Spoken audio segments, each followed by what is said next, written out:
Welcome to the Thought Laboratory. Today, we're kicking off an exploration into something really fascinating and honestly pretty misunderstood: dark psychology.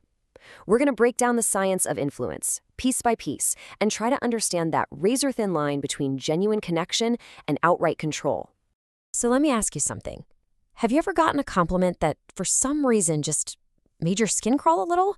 Or maybe you've walked away from a conversation, having agreed to something, and you just stop and think, wait, why did I just say yes to that? That feeling right there, that's where we begin.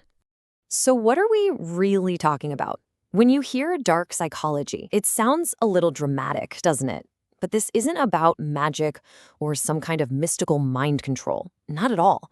It's simply the study of human influence, but with a focus on the tactics people use for their own personal gain, a lot of times at someone else's expense.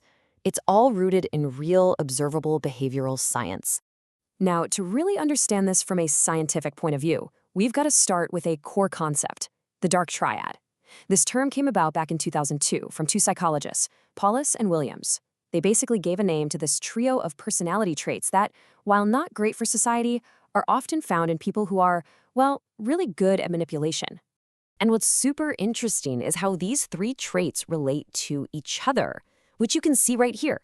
We've got psychopathy, narcissism, and Machiavellianism. You can see they overlap, but they are not the same thing. Those numbers show the statistical link between them.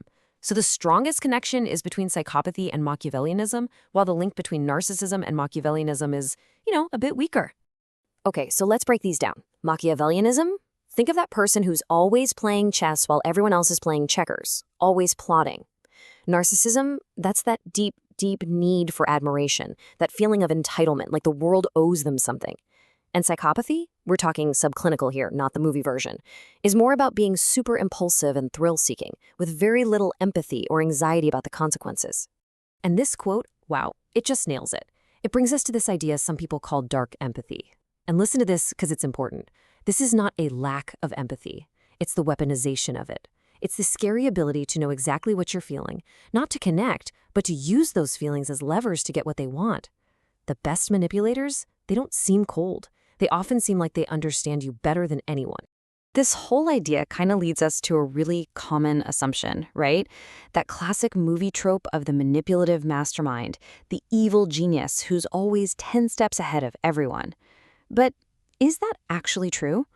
Well, the science on this is pretty darn clear. Nope. A huge meta-analysis, that's when they combine the results of a bunch of studies, in this case 48 of them, found no real link between having these dark triad traits and being more intelligent. So the big takeaway here is that being manipulative doesn't mean you're smarter. The whole evil genius thing, it's pretty much a myth. So if it's not about being a genius, then what is it about? To get that, we have to draw a really sharp line in the sand between two things that can look very similar: persuasion and manipulation. On the surface, they can look almost identical. They both use psychology. They're both trying to influence somebody. They're like two sides of the same coin. So how in the world do you tell them apart? This chart just lays it all out. With persuasion, the goal is cooperation. The outcome is supposed to be a win-win for everybody. It sees the other person as, well, a person, and it respects their right to say no. Manipulation? Totally different game. The goal is control. The outcome is win-lose. And it sees the other person as just a tool, a means to an end, with zero respect for their choice. When you really boil it all down, this whole complex, blurry line between helping someone and hurting them, it can be distilled into one single, simple, but incredibly powerful idea: intent. That's it. What is the person's real ultimate goal? Are they trying to build something up with you, or are they just trying to control you? Is the goal for everyone to benefit, or is it just for them to win, even if it means you have to lose? Dr. Paul Sweats says it perfectly here. A persuader actually wants you to feel good about your choice, to feel empowered by it. A manipulator, honestly, they couldn't care less how you feel, as long as they get what they want. The intent behind it all, that's everything. Okay, so what's the point of all this? How do we actually use this knowledge? This isn't about making you paranoid or cynical about every person you meet. It's about developing clarity.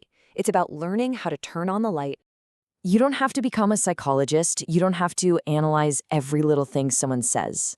Instead, it's about learning to just pause for a second, especially when you get that uneasy feeling, and quietly ask yourself, what is this person's true intent here?